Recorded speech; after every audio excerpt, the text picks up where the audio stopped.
warahmatullahi wabarakatuh. Selamat pagi Anda semua. Alhamdulillah, hari ini kita bisa uh, bertemu lagi dengan pembelajaran IPA pertemuan yang pertama untuk kelas 5. Sudah siap Anda semuanya? Ya, mari kita mulai saja. Materi yang akan kita pelajari yaitu mengenai organ-organ pencernaan hewan beserta fungsinya, di mana tujuan pembelajaran kita pada pagi hari ini yaitu Anda semua bisa mengetahui organ-organ pencernaan pada hewan beserta fungsinya. Baik, kita lanjut ya. Nah, ini sistem pencernaan pada hewan. Yang pertama yang akan kita pelajari yaitu sejenis serangga. Nah, dari gambar di sini bisa terlihat ya, ini belalang. Nah, bagaimana cara mereka mencerna makanan. Nah, makanan yang mereka dapat itu nanti akan masuk ke mulut untuk dikunyah dulu. Nah, itu ya setelah cukup lembut biasanya nanti akan melewati ke bagian esophagus atau kerongkongan. Nah, nanti akan berhenti dulu di tembolok ini ya. Nah, apa sih tembolok itu fungsinya? Tembolok ini sama seperti ayam atau burung, yaitu untuk menyimpan makanan sementara. Di sini disimpan dulu ya. Nah, setelah makanan yang disimpan itu nanti baru akan dilumatkan itu atau dihancurkan di bagian empedal. Nah, empedal itu termasuknya sebagai lambung pengunyah. Jadi, tempat untuk mengunyah dan menghancurkan makanan.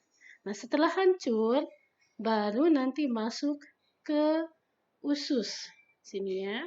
Nah, sebelum masuk ke usus, biasanya ya dari lambung pengunyah masuk lagi ke atau lambung itu biasanya dibantu atau dicerna melalui oleh enzim tertentu yang nanti ketika masuk ke usus halus di sini itu bisa diserap ya. Jadi fungsi usus di sini yaitu untuk menyerap sari-sari makanan yang nanti akan diedarkan ke seluruh tubuh dari serangga tersebut.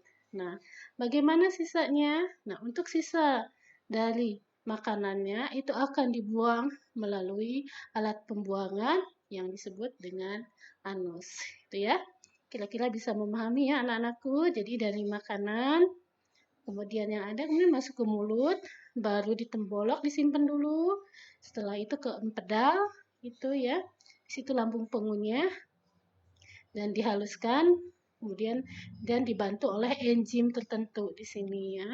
Setelah halus baru masuk ke usus untuk diserap ya. Diserap, diedarkan ke seluruh tubuh dan sisanya nanti akan dibuang melalui alat pembuangan yang disebut dengan anus itu ya kalau pada serangga. Nah, yang keduanya yaitu pada hewan memamah biak atau yang disebut dengan luminansia. Nah, kalau di sini pada hewan memamah biak ada beberapa yang harus kalian pahami di sini. Dari makanan yang ada itu nanti kita berprosesnya masuk ke mulut. Itu ya. Nah, di sini di mulut ini nanti makanan akan dikunyah. Dikunyah ya dengan gigi, biasanya itu dicampur dengan air liur yang ada di mulut.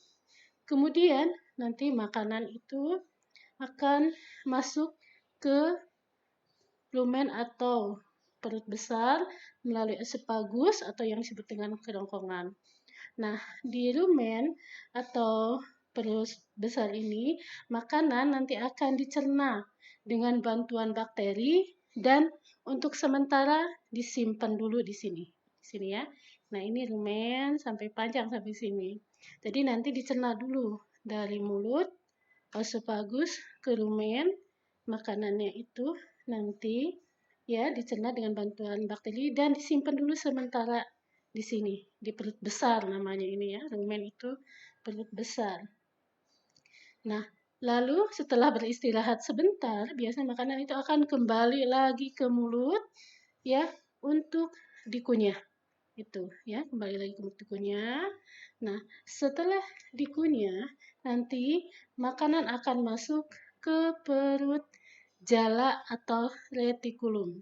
Jadi dari sini masuknya tidak ke rumen lagi, tapi ke sini, ke perut jala atau yang disebut dengan retikulum untuk mengalami fermentasi atau penguraian oleh bakteri dan proses penyaringan benda-benda asing. Nah, di sini ya, di perut jala itu. Oh, maaf. Nah, itu setelah itu dari perut jala, makanan kemudian akan masuk ke perut kitab. Gitu ya. Oh, masuk nih. Ini yang perut kitab. Nah, di sini makanan itu nanti dicerna dan dihaluskan dengan enzim pencernaan. Baru ini dengan enzim itu di sini ya. Tuh. Kalau tadi pas waktu di retikulum itu terjadinya fermentasi atau penguraian, sementara di omasum itu baru makanan itu nanti dicerna dengan bantuan enzim pencernaan. Nah, setelah itu baru nanti akan masuk ke abomasum ke sini nih ya. Abomasum atau perut masam namanya ya. Itu perut masam ini nanti yaitu untuk kembali dicerna dengan bantuan enzim pencernaan di sini ya. Dan biasanya di sini juga untuk mematikan bakteri yang jahat. Itu ya. Kalau tadi di perut kitab atau omasum ini sekali lagi makanan dicerna dan dihaluskan dengan bantuan enzim pencernaan. Nah, ini ya kalau enzim pencernaan. Kalau yang abomasum itu yaitu untuk dicerna dengan bantuan enzim dan gunanya untuk mematikan bakteri yang jahat. Baru setelah itu ya, nanti makanan akan masuk ke usus halus. Itu berusus halus untuk diserap ya, sari-sari makanannya diserap oleh tubuh eh, hewan tersebut dan diedarkan ke seluruh tubuh melalui darah. Baru terakhir sisa dari makanan tersebut akan dikeluarkan melalui anus. Makanya kenapa ya sapi ini melakukan pengunyahannya itu 2 kali. Jadi di sini di perut kitab itu makanannya itu setelah dikunyah itu biasanya belum sampai lumat betul. Jadi mereka harus masuk lagi ke mulut. Jadi 2 kali gitu ya. Sekali lagi, sistem pencernaan pada hewan yang memamah biak mulai dari mulut, kemudian tadi kerongkongan, ke rumen, ya. Itu tempat menyimpan makanan sementara. Di situ setelah dikunyah, kembali lagi ke mulut untuk dihaluskan, kemudian ke perut jala di sini dengan bantuan bakteri dan enzim ya. Setelah itu baru ke perut kita dengan bantuan enzim pencernaan sekaligus juga fermentasi, kemudian ke perut masam sama juga di sini dengan enzim pencernaan dan juga untuk menghilangkan bakteri yang jahat. Setelah itu, sari makanannya akan diserap oleh usus halus untuk diedarkan ke seluruh tubuh sari makanannya melalui darah. Setelah itu, sisanya itu baru akan dikeluarkan melalui alat pengeluaran yang disebut dengan anus. Mudah-mudahan bisa paham ya sampai situ. Lanjut, kita ke alat pencernaan pada ikan. Nah, untuk yang ikan ini hampir sama sebenarnya ya. Makanan itu akan masuk melalui mulut, kemudian ke kerongkongan, itu ya. Kemudian dari kerongkongan, ikan itu ke usus, ya. Ini yang tidak ada usus besar di sini sebetulnya usus sama sari makanan akan diedarkan ke seluruh tubuh dan nanti terakhirnya sama di anus. Maaf ya, ini mulut, kerongkongan, lambung, ini ya lambung, kemudian terakhirnya di anus. Itu. Sekarang ke yang nomor 4, yaitu katak. Untuk katak atau amfibi, makanan sama tadi masuk ke mulut, kemudian dikunyah, setelah itu masuk ke kerongkongan sebelum akhirnya di lambung dengan bantuan enzim pencernaan makanan itu ya eh, menghilangkan satu tadi bakteri dan lain sebagainya itu di lambung ya. Setelah dari lambung makanan sesudah halus nanti baru akan masuk ke usus. Nah, dari usus ini nanti tetap sama diserap ya sari makanannya dan sisanya nanti akan dikeluarkan melalui alat pengeluaran yang disebut dengan kloaka. Ini ya. Jadi kloaka. Jadi bukan anus namanya untuk katak atau amfibi.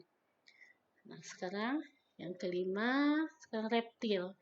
Nah, ini tadi ya, makanan masuk ke mulut. Tadi mulut gunanya untuk mengunyah ya, mengunyah makanan sama seperti hewan lainnya. Masuk juga ke oesophagus atau kerongkongan. Nah, dari kerongkongan nanti masuk di lambung. Nah, di lambung ini itu tempat mencerna makanan itu yang paling sangat apa yang tepat di sini sangat fungsi lambung itu ya ini sangat-sangat penting bagi baik hewan ataupun manusia sebenarnya di lambung itu karena ini di sini enzim-enzim yang dikeluarkan itu untuk siap dicerna baru masuk ke usus halus ya dari usus halus sini nanti disebarkan sama sari makanannya ke seluruh tubuh balik lagi terakhirnya di kloaka itu ya untuk yang reptil. Dan nah, ini sistem pencernaan pada burung ya. Burung, kemudian ayam, ini sama. Kemudian unggas, ini sama. Makanan nanti masuk ke mulut. Kemudian dari mulut melewati kerongkongan dan disimpan dulu di sini. Sama ya, ditembolok seperti pada belalang tadi. Itu sebagai tempat penyimpanan makanan sementara.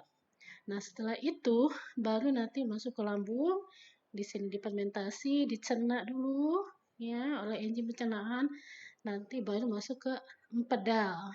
Empedal kalau pada burung ya. Nah, nanti dari empedal akan masuk ke usus ini. Dari usus ini baru makanannya disari makanannya disebarkan lagi dan terakhir sisa makanannya akan dikeluarkan melalui alat pengeluaran yang disebut dengan kloaka. Ya. Nah, itu saja anak-anakku ya. Terima kasih atas perhatiannya. Mudah-mudahan bisa dipahami ya. Silakan kalian simak kembali, kalian pahami lagi. Kalau memang ada yang belum paham, nanti bisa ditanyakan sama Bu Lida ya. Itu saja dari Bu Lida. Terima kasih banyak atas perhatiannya.